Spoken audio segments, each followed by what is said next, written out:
So as we are continuing moving into 2025, as we continue to position ourselves to be used by the Lord, both corporately and also individually, in both ordinary ways and also extraordinary ways, in common ways and also in uncommon ways.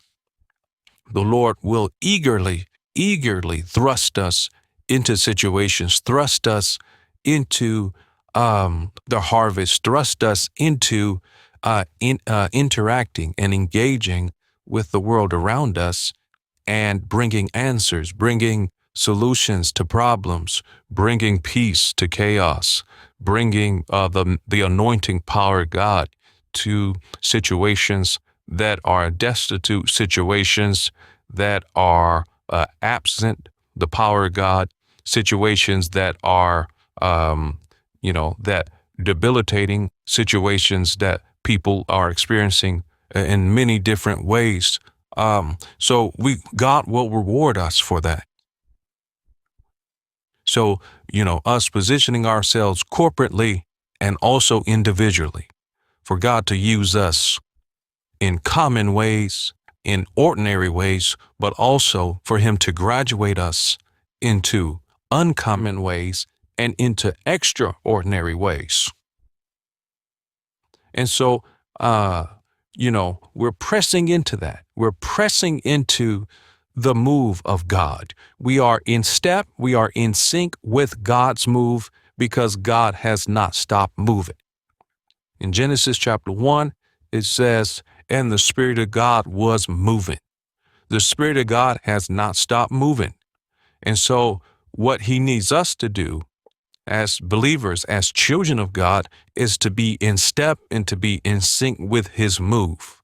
So there are certain things that He is doing and He is wanting to provoke in people in what we would call ordinary and common ways, but also extraordinary ways, in uncommon ways. And so whether it's common or uncommon, whether it's ordinary or extraordinary, we are more than able to fulfill the job at hand. We are more than able to allow God to use us as His tools, use us as His weapons, if you will. And of course, we're not talking about weapons against people, but I've come to find out in my own life, the Spirit of God almost always moves me into direct conflict with devils and demons and evil spirits.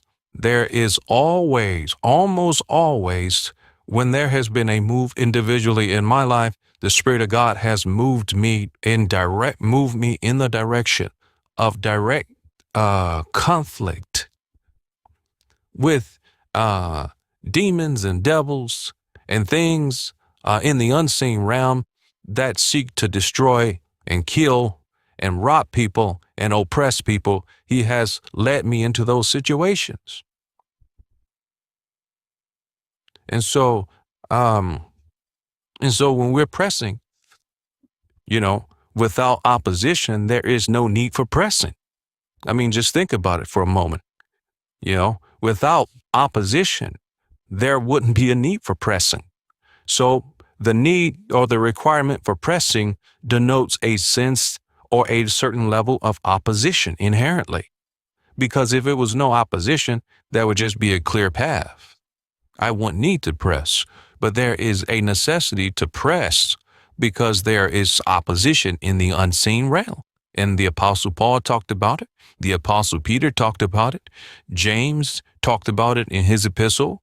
Jude talked about it. Jesus talked about it. But we are more than conquerors through Him that loved us. We can do all things. Greater is He that's in us than the spirit that is in operation in the world. Jesus has won the victory, and the victory that He attained through His death, burial, resurrection, and ascension to the right hand of the Father, He has granted to us.